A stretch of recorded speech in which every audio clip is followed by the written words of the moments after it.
Welcome to the Sunday morning worship service of DuPage Unitarian Universalist Church in Naperville, Illinois. I'm Linda Zetterberg, a member of your Board of Trustees. We are so glad you are here, whether you are present in the sanctuary this morning or watching remotely. It is so good to be together. We welcome you to our church and invite you to get to know us better after the service. To keep us all as safe as possible, we ask that you remain masked.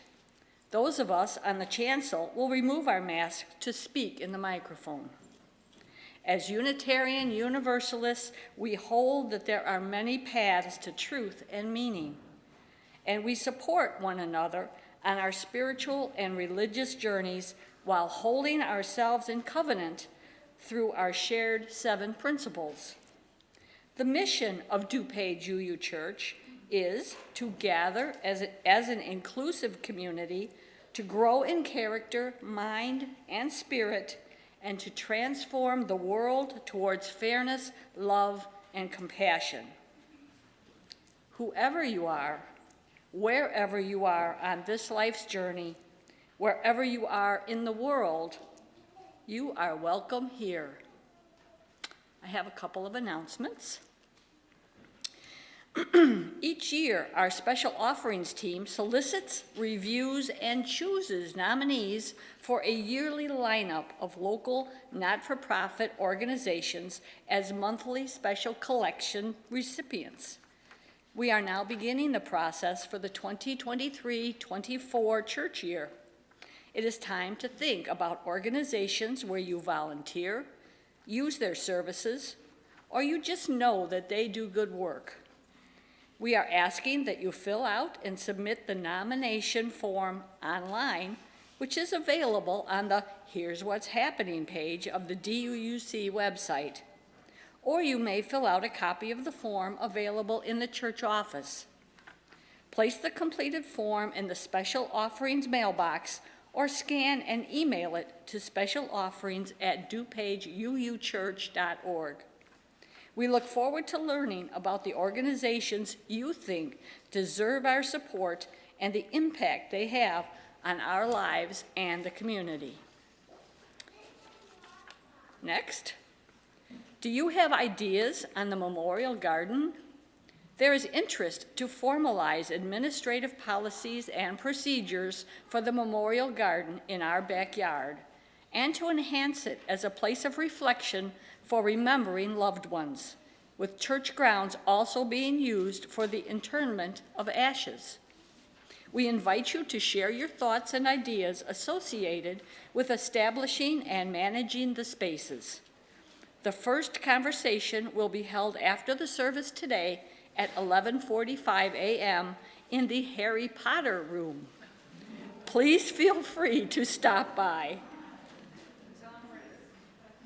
I don't have the faintest idea. It's the room under the stairs. The room under the stairs. Okay, we do have humor here. Okay, I invite you now to turn to someone you did not come with and greet them with a wave and a good morning greeting. If you are online, we invite you to greet each other through the chat.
was beautiful. Welcome to this place of love, of communal flourishing. We enter this worship space to open our hearts, to expand our minds, and to see the sacred within each other. Come, let us worship together.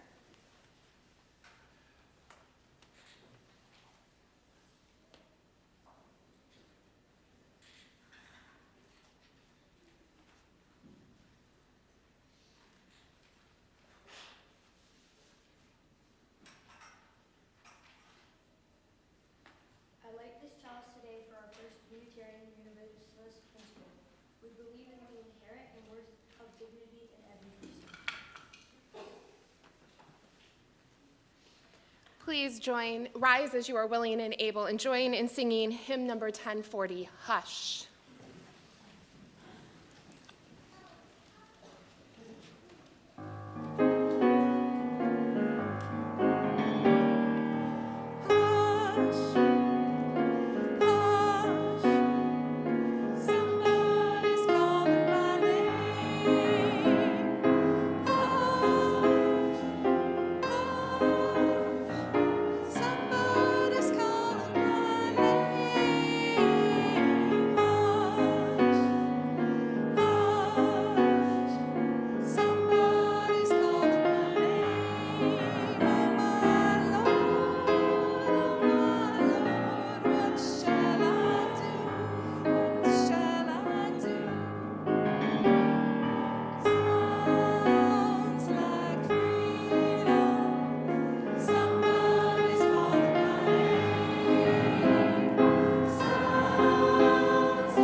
Good morning.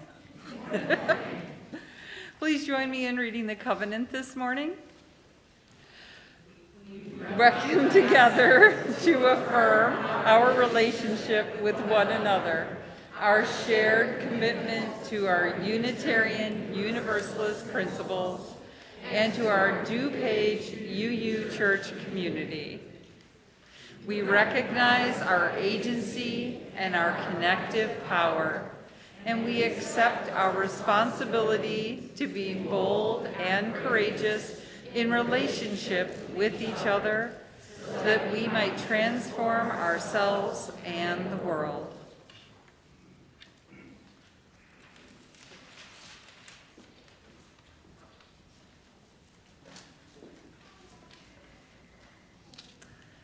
Good morning. Good morning.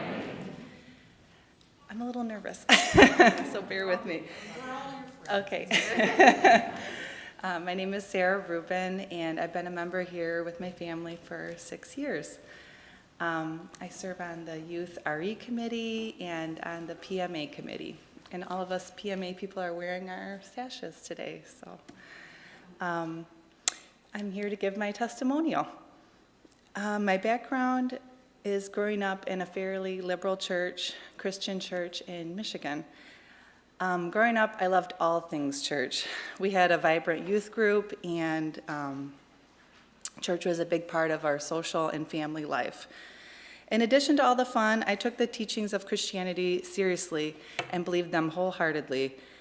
This continued on through high school.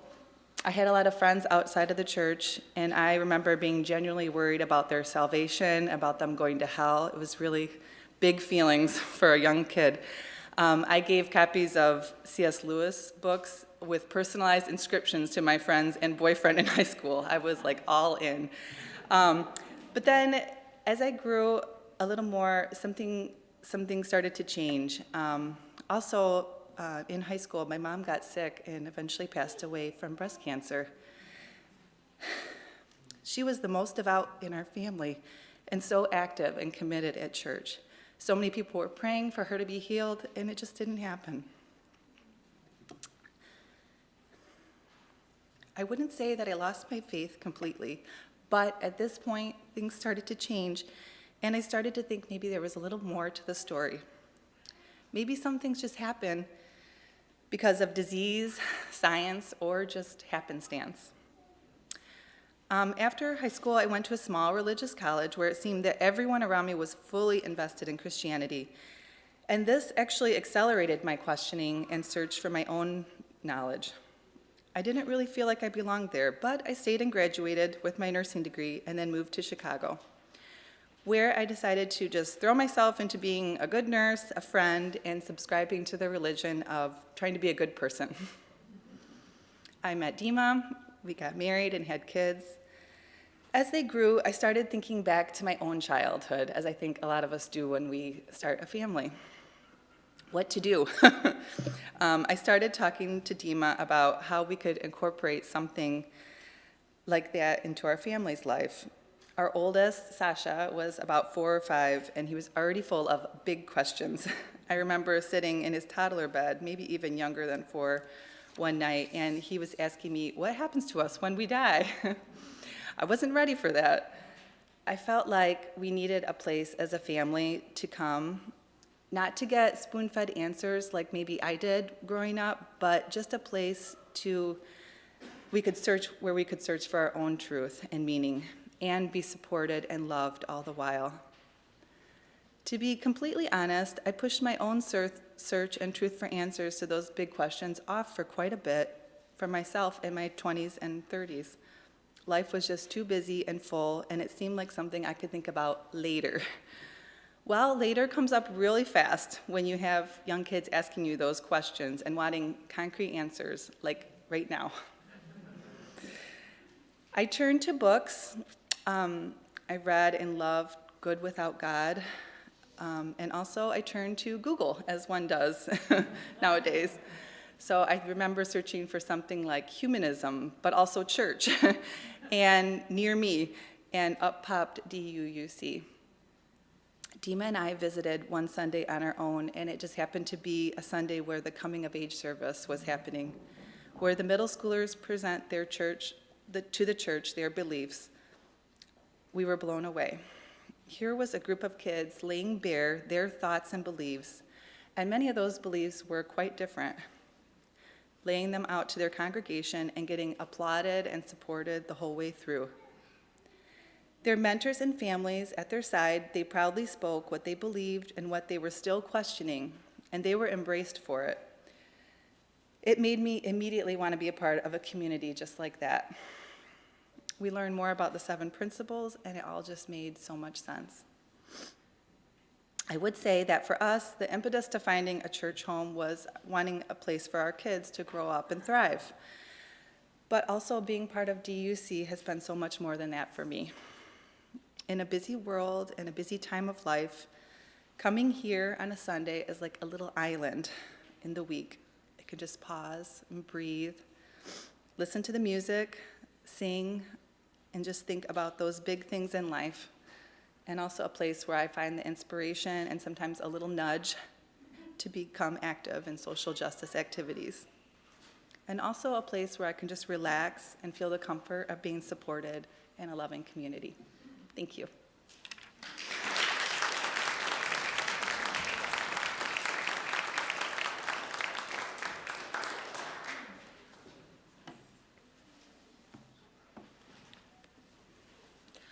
Our vision of the beloved community is rooted in the relationships we have with each other, our world, and creation.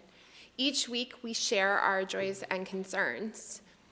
Today, our beautiful flowers were given by the Pastoral Ministry Associates, PMAs, as you heard from Sarah, and they have this dedication for them. Sometimes all you need is for someone to just be there, even if they can't solve your problems. Just knowing there is someone who cares and who you can trust can make all the difference. You can reach out to the Pastoral Ministries Associates. On the back of the order of service is their email address, and you are welcome to contact them if you need something. And we also have a Facebook page called Joys and Concerns. A life transition from Pat Carson. I will be happy to be moving to Monarch Landing in Naperville on Wednesday. My daughter has been an incredible help, but I will still be coming to DUUC. Yay. We wish you the best on this transition, Pat.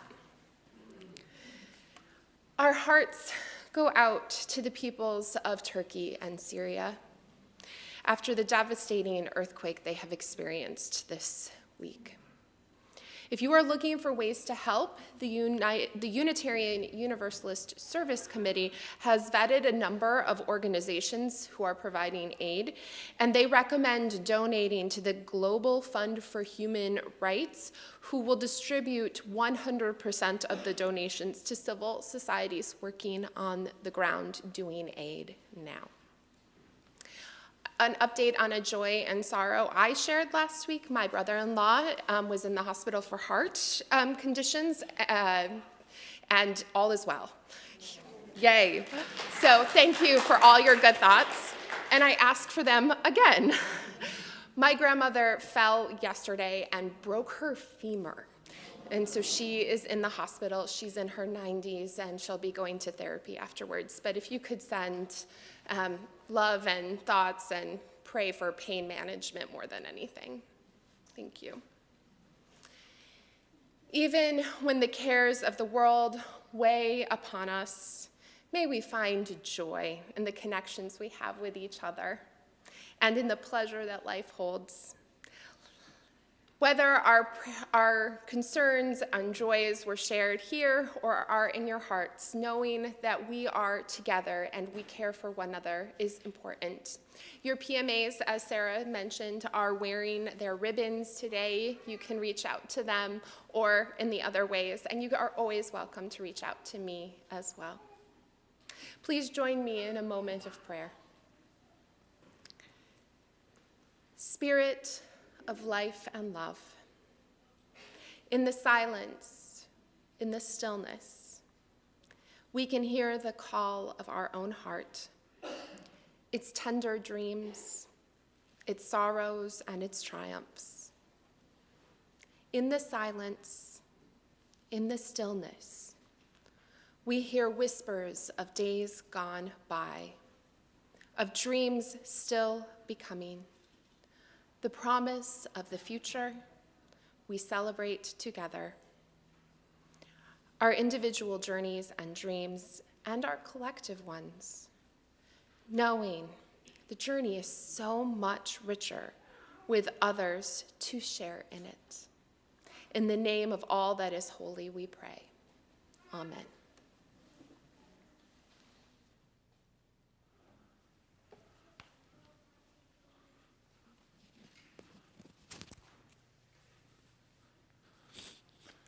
It is time to gather, and I would like to invite all the children and youth to come forward and join me here on the gathering quilt.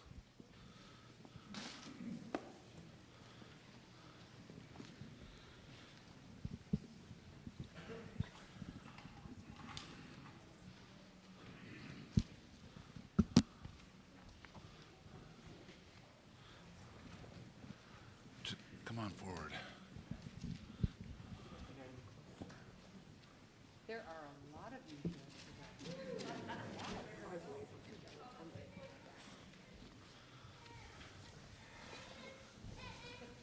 So, our theme this month is love.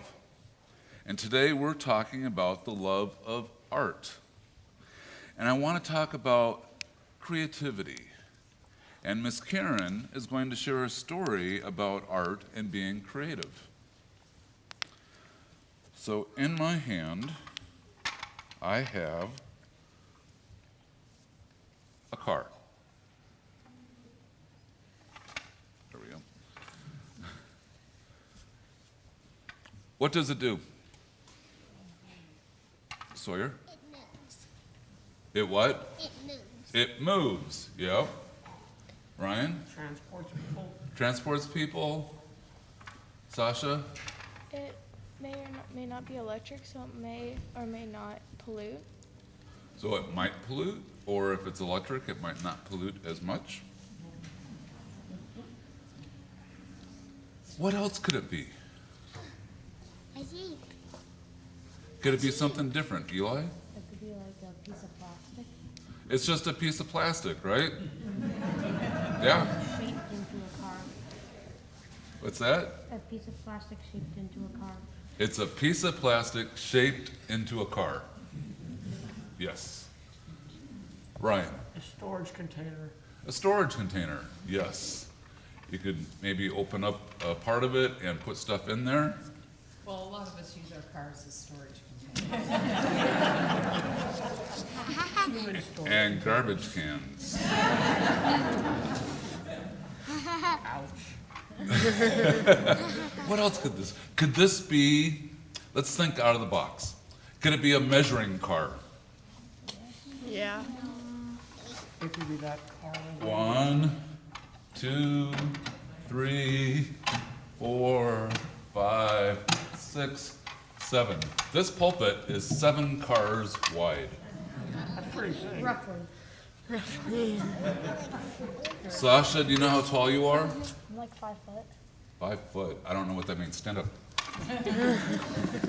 1, 2, 3, 4, 5, 6. Sasha, if anybody asks you, tell them you're 6 cars tall. All right? What else could this be? Ryan? That one car on the railroad tracks. That like with the trains. It could be a railroad car, right? On a track. What else? It could be a flying car. Harry Potter doesn't have everything on us. He has a flying car. He does. He does have a flying car. Lightning McQueen. What else could it be? Sawyer. A yellow car. What's that? It could be a yellow car. It could be. It is a yellow car. What else could it be? Sophia. A toy for like a pet. A toy for a pet. Anybody have cats that like to bat things around? Yeah. I know that. Brian. A talking car. Talking car. That's something. Knight Rider.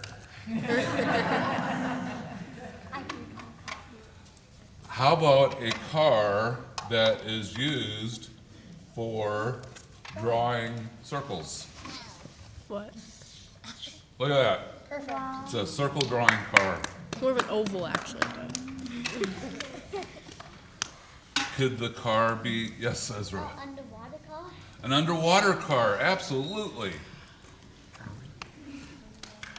This one might be a little bit harder as an underwater car because it's not enclosed, but you could still have your scuba apparatus and use it to go under the car, under the water. And that'd be an easy way to clean it. He says it'll be easier to clean the car because you're going under the water. That's gonna be something that's gonna be really long. So it could be a friend maker car because it goes in circles, 2 people. It says, okay, you 2 are friends. Hi. It could be a kissing helper. Poor Ryan. Oh, God. I'm empty dogs. Could the car be a cook? Yeah? Because it could fix a meal and You know, if the movie Cars can have cars that do stuff like this, they don't have everything on us. We can do the same things, right? I'm Why does the asking movie Cars because all have the taxis in time. That is Ryan asked, why does the movie Cars have taxis in it? What is the purpose of the taxis? So that is a philosophical question that we'll address in class next week. It's to transport the cars.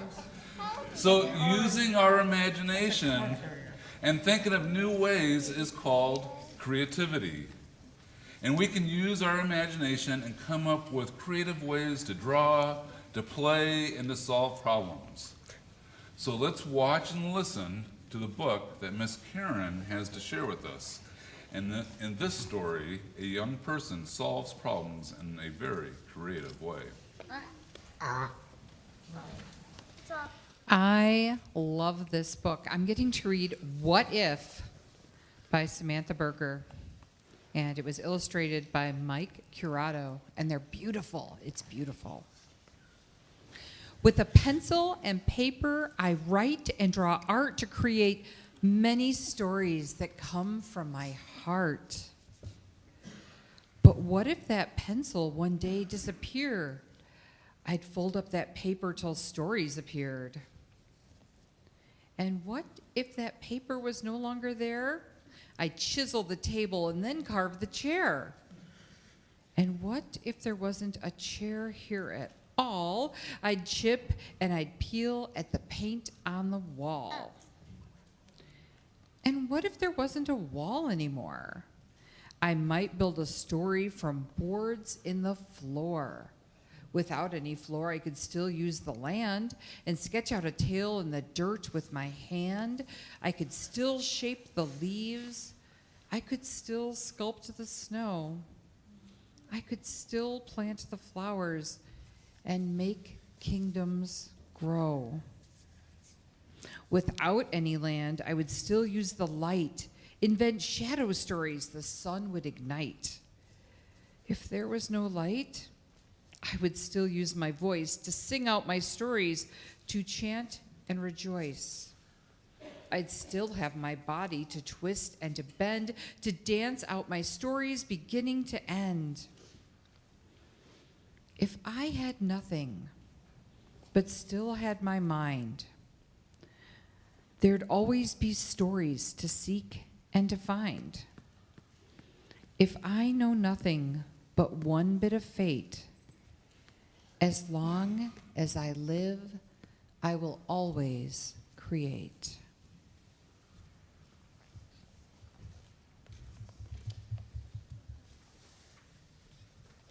As long as I live, I will always create.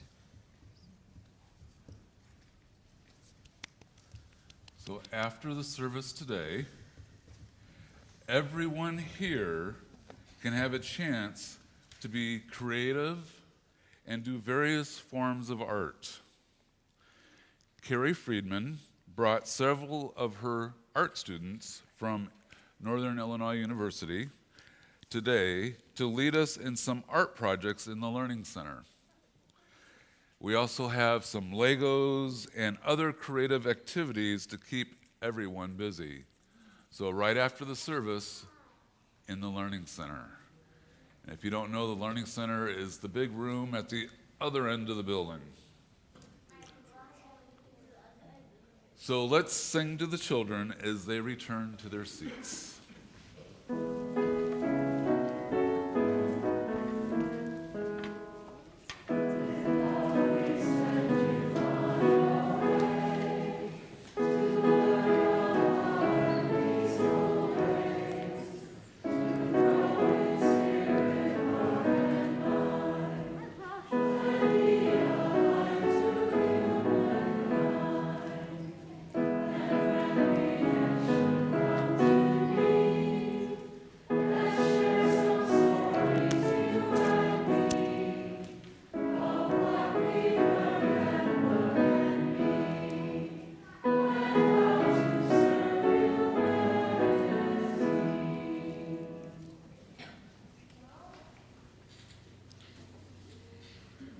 Giving of our treasure is how we reciprocate the many gifts we are given by this community.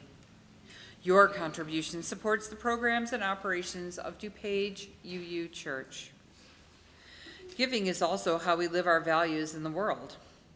Each month, we share our offerings with an organization nominated by the congregation and selected by the special offerings team. In February, our special collection will benefit the Tom Galloway Scholarship Fund at College of DuPage. Tom Galloway was the first African-American president of DUUC. This scholarship supports African-American students at COD. The DUC Special Collection pays about a third of the annual tuition for a scholarship recipient and can also be used to obtain access to computers, purchase textbooks, or help with living expenses. DUC has been supporting this cause for over 20 years. The offering is given and received in a spirit of generosity and gratitude.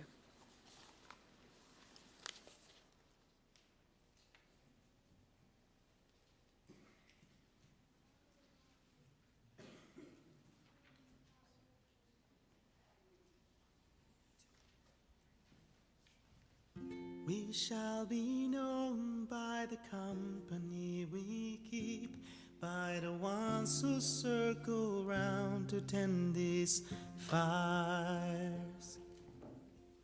We shall be known by the ones who sow and reap the seeds of change, alive from deep within the earth. It is time now. It is time now that we thrive. It is time we'll lead ourselves into the well. It is time now, and what a time to be alive. In this great turning we shall learn to lead in love.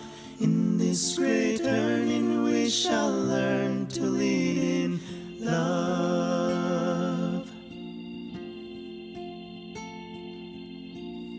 We shall be known by the company we keep, by the ones who circle round to tend these fires. We shall be known by the ones who sow and reap the seeds of change, alive from deep within the earth. It is time now. It is time now that we thrive. It is time we lead ourselves into the well. It is time now, and what a time to be alive. In this great turning we shall learn to lead in love. In this great turning we shall learn to lead in love.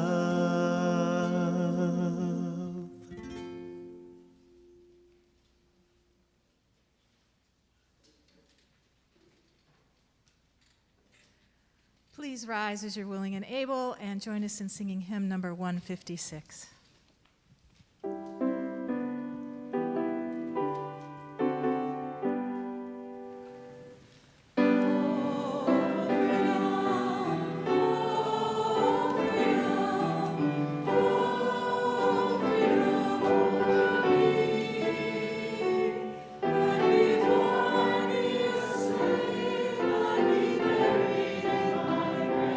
And go home to my God.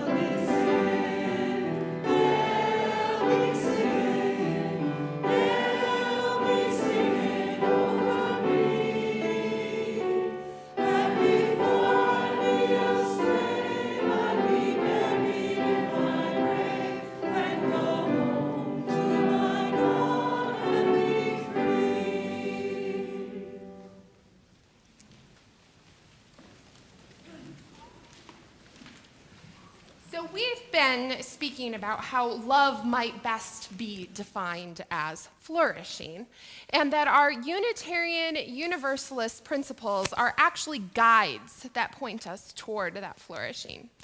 The building blocks of flourishing found in justice, joy, pleasure, and abundance, rather than scarcity, which strips those blocks from us. That is, the roots of our faith tradition are steeped in the flourishing of ourselves and our community. As we find ourselves in the month of love and the month of our annual Promise campaign, where we seize the opportunity to embrace our flourishing as a community through our financial giving, I was thinking about the way that communities flourish.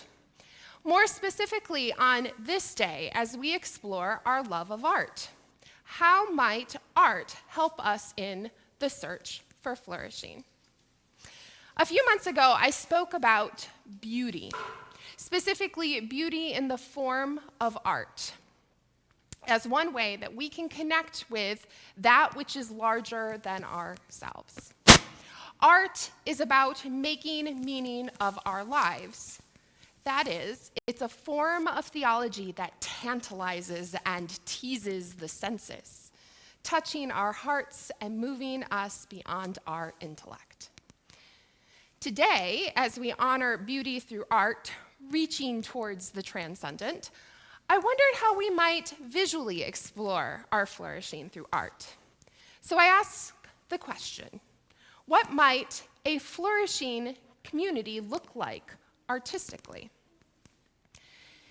To begin to explore this, I want to lay down a guideline. I might even name it a law of nature. I want to reach back to one of my first Sundays with you back in September. In September, I spoke about a form of flourishing community, beloved community, a community that seeks flourishing for all of life. Beloved community is dynamic. It is always changing. It must adapt and evolve by virtue that the world cannot stay the same. Like an ecosystem adapting to drought one year and deluge the next year, the beloved community must adapt in order for it to flourish. So the guideline we must use if we're going to attempt to visualize community in the form of art is that the artwork itself, like a flourishing community, must be adaptable, changing, and adjustable. So let's look at a tapestry. I have heard some Unitarian Universalist churches use the imagery of tapestry in their covenants when speaking about weaving the separate strands of their lives together. I think it lends itself to a visual rooted in love. What I like about the imagery of a tapestry is that we see both the individual ribbons or threads, but we also see the collective vision. It's like those optical illusions of the old woman and the young woman, or the duck and the rabbit. Have you seen those? Right? So you can see one or the other, and if you look at it long enough, you see both, right? That's kind of like a tapestry. A community is always the individual and the collective in tension. And it's good to have both of those things because it keeps us in dialogue about how to best find flourishing and justice for all people. A good tapestry needs a good foundation, the anchors, if you will. Kevin Mulqueeny last week in his Promise campaign testimonial spoke about attachment parenting. Like our relationship to our church, attachment parenting is about having a trusted anchor. We need the anchors of our 7 principles, our 6 sources, our UU faith tradition. As you can see, we have those here to anchor our tapestry. And we need our separate lives and the gifts that each of us bring. We are relational creatures. So what do we bring to the tapestry? Some of us bring leadership skills.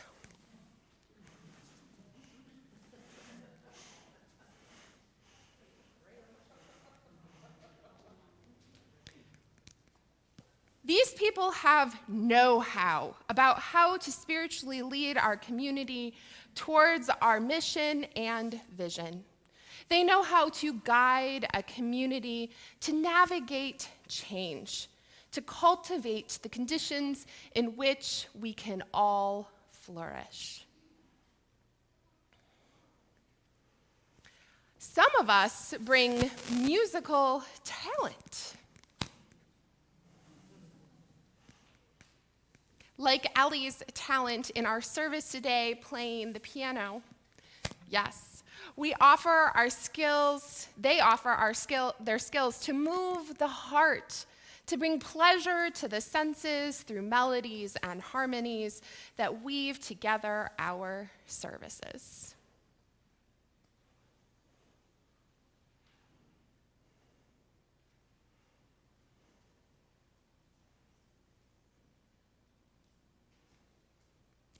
Some of us bring our willing hands, hands to work on buildings and grounds, the ability to make our space beautiful and to keep our buildings in good conditions for our future.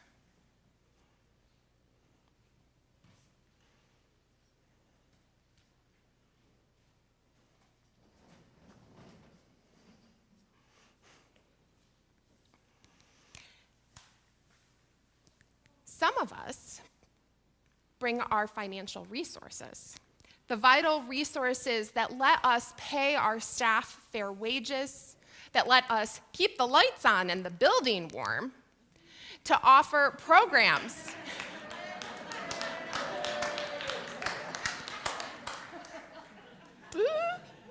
To offer programs in which we can connect with one another and the financial foundation for doing our justice work. And Lindy was the perfect person to bring that one up. Some of us bring our children.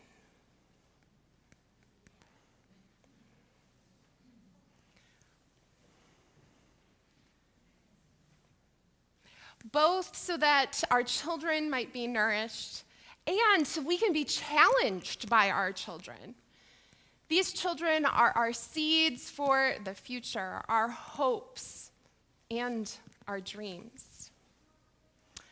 Some of us bring our questions. Okay, so maybe we all bring our questions, right? You can give it to Steve. But our questions belong to all of us. These questions push our boundaries. They let us explore how we might be more just and bring more meaning to our lives. Some of us bring love for people. We bring our skill to tend to each other's wounds and hurts. We offer encouragement and care.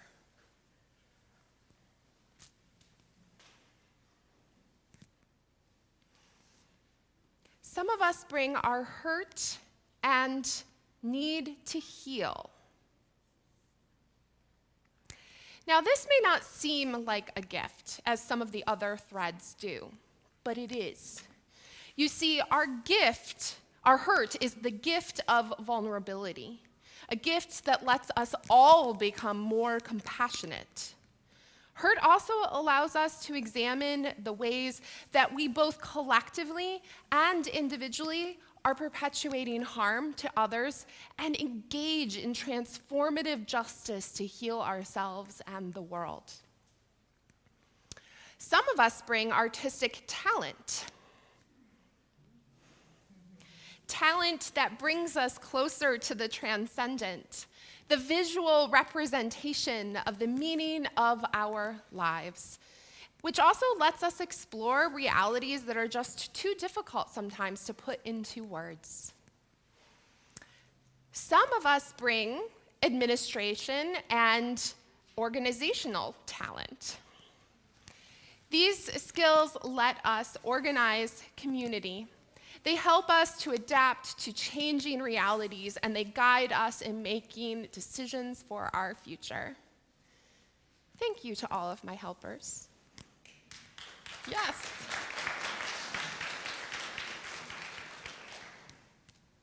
We all can bring our full selves, whether we do so right away or we allow ourselves to ease into our community, to this tapestry, our beloved community. Our full selves in this tapestry let us embrace the rich experience of human expression. This tapestry is welcoming. And we all get something from being part of this tapestry, where each person's talent lies in relation to another's. We cannot help but be transformed by learning new ideas, new skills, as we are woven together. But alas, this tapestry is not perfect. That would be impossible because we are human, after all. Sometimes we do not fully embrace an identity. Sometimes we cause hurt rather than heal it. Sometimes a thread that is woven in for decades realizes that for whatever reason, that they no longer fit in the tapestry. Maybe it's because they have not continued to adapt or change like the tapestry has. Or maybe the tapestry has not continued to change and adapt as that person has. Maybe it's because the collective vision of the tapestry is not one they can cling to any longer. There is grief in this tapestry when these things happen, when threads are removed. When threads are removed because the collective threads, either the entirety or just a few, cause harms, it's important to let that safe space remain. To let it be empty. Why? Because it's a historical reminder of hurt and harm and how we can do better. When threads remove themselves, not because of harm, but because a vision changes, or they have changed apart from the tapestry, there is grief in that too. And that's not always a wrong thing. Sometimes people come into our community because they need to heal, and they do, but then they find that this community no longer fits their journey after they are healed. And it's our duty, as our principles state, to wish people well on their free and responsible search for truth and meaning.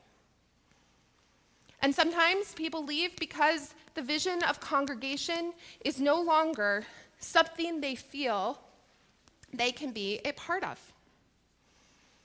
This too is heartbreaking.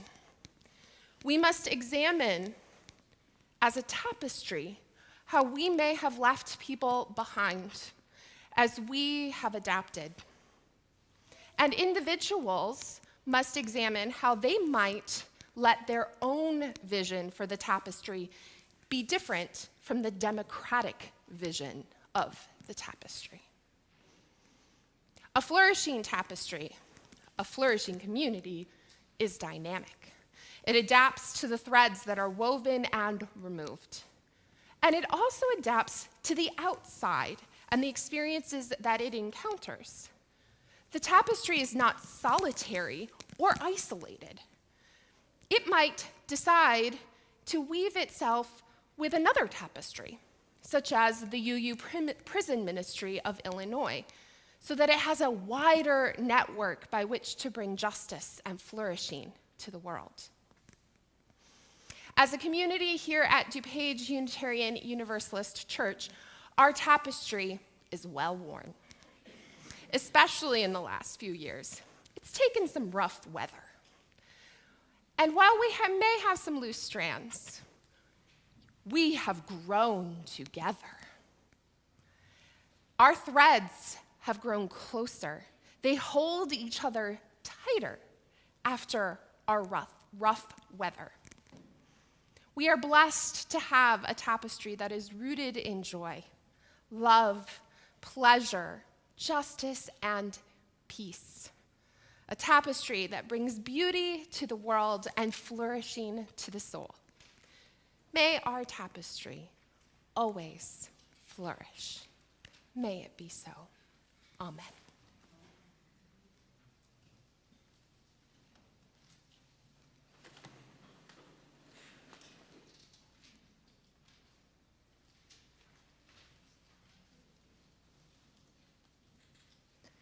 Please rise as you're willing and able and join us in hymn number 95, There Is More Love Somewhere.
What a tapestry we are. A masterpiece, really.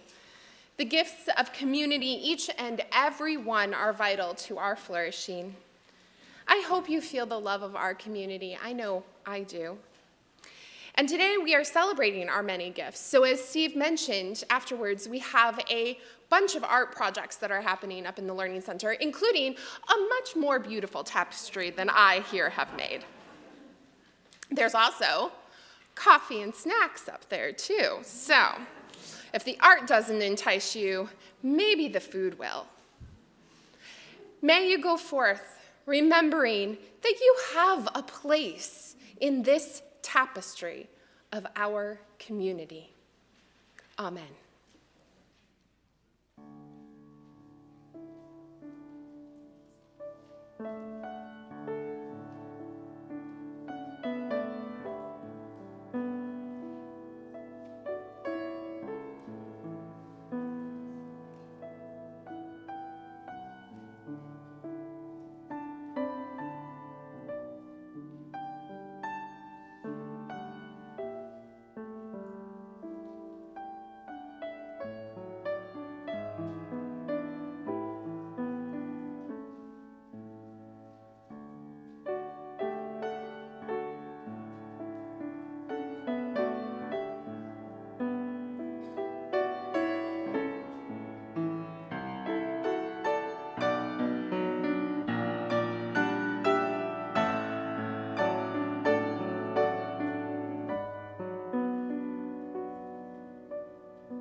We extinguish the light of this chalice, but not the light in our hearts.